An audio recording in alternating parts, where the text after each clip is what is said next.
Alright guys, so if you don't know this already, a new update came out for Battlefront 2 today, or it was probably yesterday for you guys. So we're going to talk about the new characters, the new map, and just everything new with this update. But let's start off with BB8. Alright, so BB8 and BB9E were added in this update, and these are BB8's abilities that you see here. Alright, he's got 3 main abilities and then 3 passive abilities, which is more than most characters. And what you're thinking immediately is, how can they possibly do a roly-poly droid in this game? But somehow they did it, because it works really well, surprisingly. Alright, let's go over these abilities and then we'll get into the gameplay. So his resistance backing ability, basically what it does is it takes out the enemy's minimap while showing the enemy position, and then if BB8 is damaged while using this ability, the people that are being located on the minimap take increased damage. So that's his first ability. His LBRB ability, or L1R1, whatever you're playing on, is his cable spin. Alright, and this ability absolutely smacks.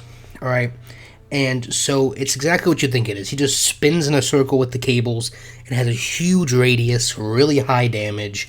As long as it's not a special unit or a hero or something, or a villain, you can take out large groups of enemies. And then his last move is his rolling charge, his RB ability. And this, my only problem with this ability, again, it's exactly what it sounds like. You just charge at him and take him out.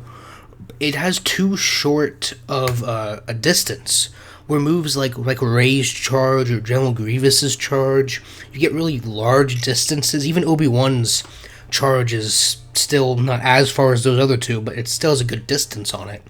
BB8's charge doesn't give you some of the distance you need.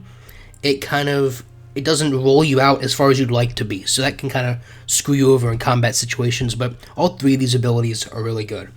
Now his passive abilities, he gets health on elimination. A lot of people have that, like Kylo Ren and Obi-Wan, but that's just a cool ability to see. His next passive ability is his technical support, which I think is his most interesting, is that he counts as 2 units when capturing an objective. It's the same thing for the other droid that I can't remember the name of right now. And it's really interesting to see this ability, because this kind of puts him more in that support role, where all of his other abilities don't really fit in that role as much. But this actually makes a huge difference. If you don't think it's going to make that big of a difference, it does in-game. And then his last passive ability basically increases the cooldown of all of his cards and abilities and all of that. So that's BB8. He's the better of the 2, but now let's talk about the other one. So next is BB9E, and like I said, BB8 is slightly better, but by no means is BB9E bad. Alright, so his smokescreen ability. While this isn't exactly what it sounds like, it does produce smoke, but it's not the most effective smokescreen ability just for blinding the enemies. It gives the enemy's location away to you, like an outline of the enemies in red. That is what the main focus of this ability is. That's what you really want to use this for. Alright, his next ability, his shock spin, kind of works like BB8's cable spin, but I just felt like it was so much worse just in every way, as far as the radius and the damage and just how quickly and efficiently it took out enemies. So the next and last active ability that BB9E has is his charge up ability, which is kind of an iffy one. It stops your friendly's blasters from overheating, as well as increases their star card cooldown time, makes it quicker. And that one's okay. That one it's probably the worst out of the 3 that he has. And then his passive abilities are practically similar to BB8's. But now let's talk about the new map with Capital Supremacy on it, as well as the other map that they added Capital Supremacy to. So this necessarily isn't a new map. It is the map that they added with the Rise of Skywalker update, except it was only available, I believe, in one of the 2 Heroes vs. Villains mode and custom co-op game modes. And so they added it to Capital Supremacy, and I don't have a huge problem with this map. It's more the other one, but comparing it to some of the other Capital Supremacy maps, specifically Geonosis, right? Geonosis has a really nice flow, right? From B to the top hill, I believe is C, and then D, which is that back right spawn. It's a really nice flow there, and then it has another flow on the other side that has the A, and I believe it's E in the back, and it just has really nice linear flows on Geonosis. You know, not every prequel Capital Supremacy map is like that. Kashyyyka's another one that has a nice flow. Kamino's an iffy one. But I feel like this map is kind of on that border of it needs more flow to the map. It's kind of just everything's thrown. It's like they stood in the middle of a map and kind of just threw a rock and said, okay, this is where the objective's going to be. There are set paths from, you know, objective to objective, obviously. And that lack of flow really hurts kind of the pacing of the map. You're kind of just running around blindly from objective to objective, whichever one you don't have, right? And so what I want to talk about is kind of the second phase, where you go up into the ships. And when I played, I was always the first order, every single game. I was never able to lose and go up into the first order ship. But I did get into the resistance ship. And what I want to talk about specifically with the second phase of the ship is, I don't know how to explain it specifically. I've played a decent number of matches of Capital Supremacy now today.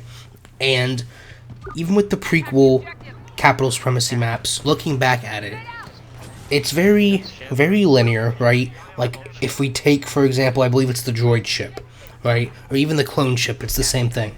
You have 3, maybe 4 lanes on those ships, okay?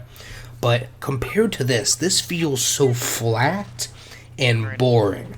Like, when you're attacking the droid ship, like I said, I believe is the one that has the core with the room with the catwalks on it. And so that room, you have the top 2 hallways and there's a bottom 2 or 3 hallways, right? It has a verticality to it. This is very flat. It's very left, middle, right. I don't know what it is about this ship, the Resistance ship, but it was just very boring and bland. Not until you get to the last room, the reactor you're trying to destroy, does it kind of change up. Now, yes, there's flank routes, if that's what you want to call it, but they're more just left lines and right lines of battle, right? And everyone's just focused in the middle. I just felt like this ship design wasn't as well done as the ones for the prequel Capital Supremacy maps. Now, like I said, I didn't play the First Order ship, so I have no clue. You know, that could be amazing, but I'm just talking about the Resistance ship here.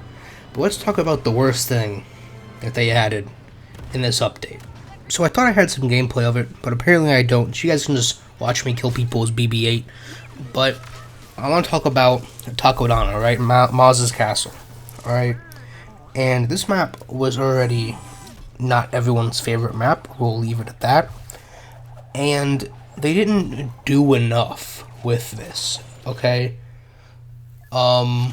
There's other maps that were fine, but this map particularly, I feel like since it was already bad, they kind of needed to change something or use a different layout of the map, or maybe like a different section. You know how they have planets, but with just different areas on the same planet, something different, right?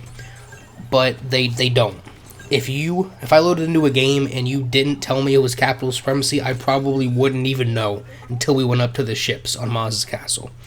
And the worst part about that is the fact that, in my opinion, the strongest part of the Maz's castle Takodana map is Maz's castle. And you don't even use that in this game mode. It's all in that forest area, right? And at least 2 or 3 of the objectives are just objectives from other game modes. So, you know, they don't do anything to fix the problem of the map here.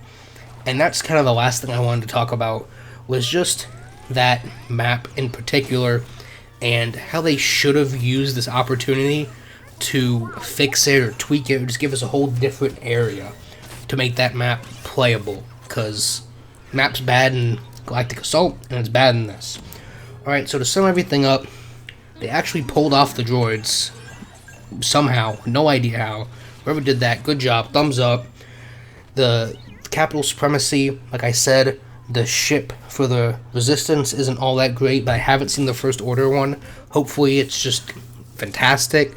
But let me know what you guys think of the update, what you think of BB8 and BB9E, if you like the new versions of the maps, if that's what you want to call them. And make sure you guys subscribe, follow me on Twitter, and I'll see you on the next one.